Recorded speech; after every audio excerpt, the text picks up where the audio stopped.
Hi everyone, Laura Mackey here. Today I wanted to show you how to make your backgrounds a lot nicer when that is not what nature gave you in the first place. I was out taking a picture of a particular bird and I did not have an opportunity to get a nice background with smooth bokeh and all that wonderful stuff. And sometimes you just really want that in your photo, right? So I can show you a way in Photoshop to do that. So let's go on and see what we can do. So here we are, and this is the final product of a bird that I shot the other day, and it's called a black-throated gray warbler. And it looks pretty good, right? Well, the original was not that great. And let me show you what it looked like. That was the original. And yeah, it's okay. But I really thought that the left-hand side of the image was distracting, taking my attention away from the bird instead of focusing on the bird. So I photoshopped it to add some foliage and blurred the background a little bit so it was a more pleasing image. Notice I didn't make it overly dramatic, but I just wanted a nice frame so that the bird could stand out. So you'll see over to the right all my layers. Let me just expand this a little bit. And there are a lot of layers for this, but I'm going to show you how to do it. Now, with this video, this is an advanced technique, so I'm not going to go over all these little things about how to do layers and how I'm doing all the minor stuff. I'm just going to hit the big points on how to get this result. So what I did is I took the original and I put it in a new document in Photoshop. And I'm gonna, first thing I always do in Photoshop is copy the layer and turn the original layer off so that I have it in case I mess up and then I have something to go back to. Oh, actually that is not the original, is it? So let me go ahead and get that one. Create a new document. So this is the joys of doing stuff on the fly, right? Okay, there's the original. So we're gonna go ahead and start with this picture and work from there. I'm going to copy the layer, turn off the original, and then the first thing I'm going to do is I want to select the bird and the branch because I want everything behind it. I'm going to blur everything behind it, but first the easiest thing to do is select the subject, and that way I can just invert the selection and work with the background. So the way I do it is over here with all your tools on the left, you'll see under your quick selection there are several choices here. The object selection tool is a dream. I love it. I use it all the time. It is so convenient. And you'll see when I move the cursor over the subject, it automatically makes a pink line saying pretty much, do you want this as a selection? And I'm going to click and say, yes, I want that. And you'll see that it made the marching ants. And if you zoom in, when I zoom in, you can see that it even got the legs. Now it didn't get the feet, but that's okay. We're gonna get that in a minute. But look what a nice selection it made. And now I want that branch too. So what I'm gonna do is add to the selection that it's already there. And I'll still use my object selection tool, but I'm gonna hold down the shift key. And when I do that, you'll see it has a plus now in the square. That means it's ready for me to add the next object. So all I have to do is make a circle. It does not need to be perfect, but it just needs to know approximately where is that next object that you want. And once I make the circle and I release my keys, voila, it has made that selection too, and it's included it. Now, sometimes it's not exactly perfect. So you have to kind of make sure you're zooming in a little bit and working with it.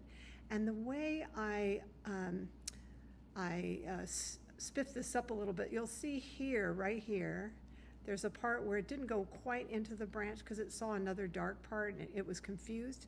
So the way I refine this is I go ahead and use the quick selection tool, and I can go ahead and then say, oh, I don't want that part. So I'm going to hold down my option key or your alt key if you're on Windows, and it changes into a minus, and you can just click in there and it will take away that area that you didn't want. Okay, you probably already know that, but I thought I'd share that with you. Okay, now that we've made our selection, I'm going to go ahead and save this particular selection because I may use it in the future. I may not, but I thought I'd throw this in here because it's important. If you're going to work with layers and you're doing multiple things to the pictures, you're going to be using the same selection over and over and over. And I don't want to have to reinvent the wheel or make another selection that's not quite exactly the selection I made in the first place. Then you really run into trouble. So I'm going to save it by going up here to select, and I'm going to say save selection, and I'm going to give it a name. I'm going to call it bird and branch, and then just click OK. And then if you ever want to recall your selection, you go to select, load selection, and you click here, and then you can see your selection there, and it would bring it back up. So it's very convenient to have that. Just thought I'd throw that in there. And actually, I'm going to use it right now because I accidentally deleted my selection. So how convenient that I saved it, right? So I'm going to say load selection. You can see how this works then. Select bird and branch because I saved it, and voila, you've got your selection back. Now, all that blabbing gets me to the next phase, which is to blur the background. But notice I have the subject selection, so I'm going to go ahead and invert the selection, going up here to select inverse. So now it's selecting everything but the bird and the branch. And here's the magic, when the magic happens. You go to filter, because I want to blur this background, and I'm going to, in this case, use field blur under the blur gallery, and you can go ahead and blur, and you can blur it all you want, and it's not going to mess up that bird. If you try to do this in Gaussian blur, you're going to have a lot of problems. Blur gallery allows you to blur without ruining the selection that you've made. Now, I don't want to go way over there because that looks so fake, but I just don't like how harsh that is. I want to take that down a little bit so the attention is more on the bird.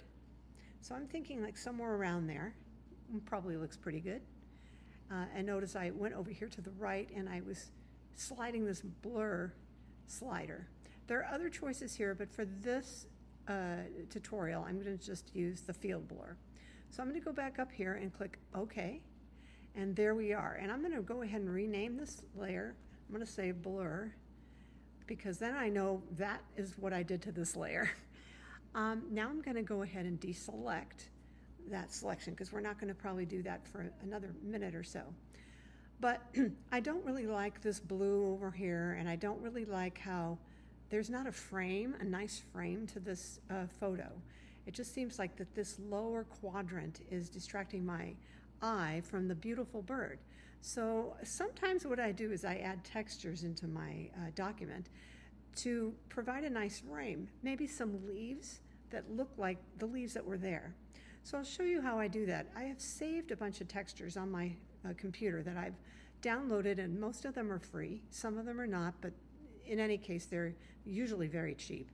And I'll show you, I have a folder on my computer called Textures and Effects.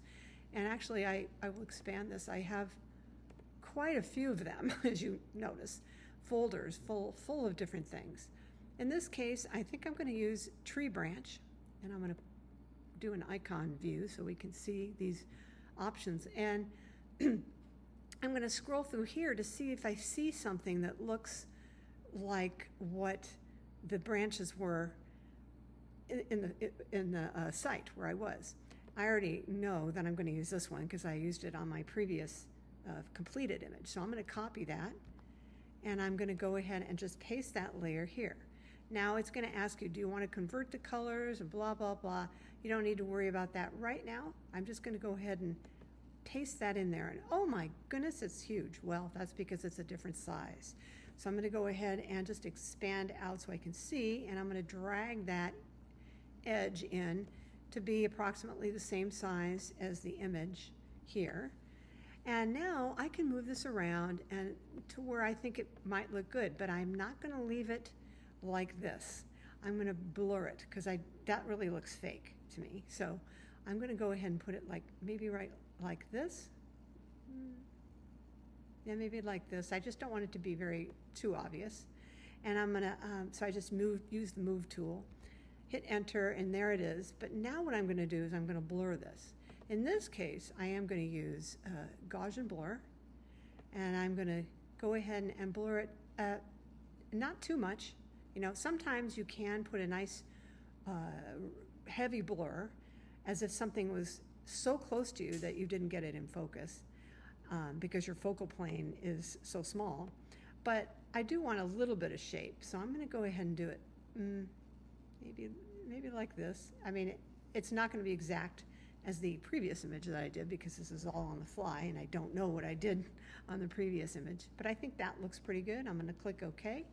And now I can duplicate that and I can transform it and move it around to another location.